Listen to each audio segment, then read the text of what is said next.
Lakliba February dagi hougadouriba Manipur Legislative Assembly gi meepham Moirang Sub Division Asi Mapung Phaba Revenue District Oina Laothokpiyu haina Moirang District Demand Committee MDDC gi wangangloi Hemam Boyai na phongdorakli Moirang konung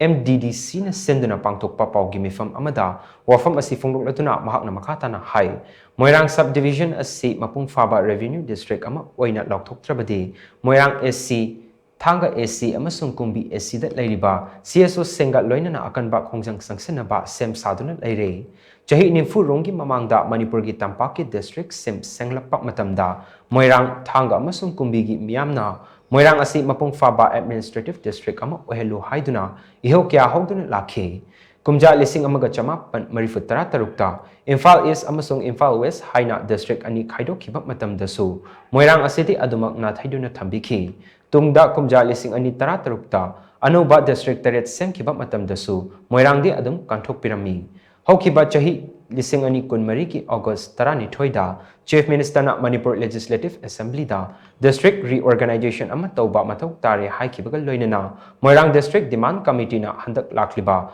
Manipur Assembly session asida district reorganization bill ama puthok piduna puari ki ngamkhaida yumfam oiba Moirang district ama sembio haina Map ka konana chena chama panba memorandum amasu mari leinaba authority da kumja lising ani kunmarigi December mapanda pisin kibat laikre memorandum aduda karigi Moirangbo district oina upgrade tofam thopagi amasung Moirangi ngamkhaiga mari leinaba mathok taba document sing ayamba hapkrabani MDDC na hojik leibaki waraba tanfam asida ihok sagatpa pamde maram aduna mamang thakta soikrabasu hojik leibiriba leingangna achumba khongthangda puari gi ngangkhaida yumfam oiba Moirang district ama athuba matamda semduna revenue district ama oibagi mathau pangthok hanbiu maduna trabadi Moirang Sub Division gi manungda leiriba CSO amadi Sub Division asigi miyamga loinana akanba khongjang sangsinaba sem saragani haina mahakna makha takhi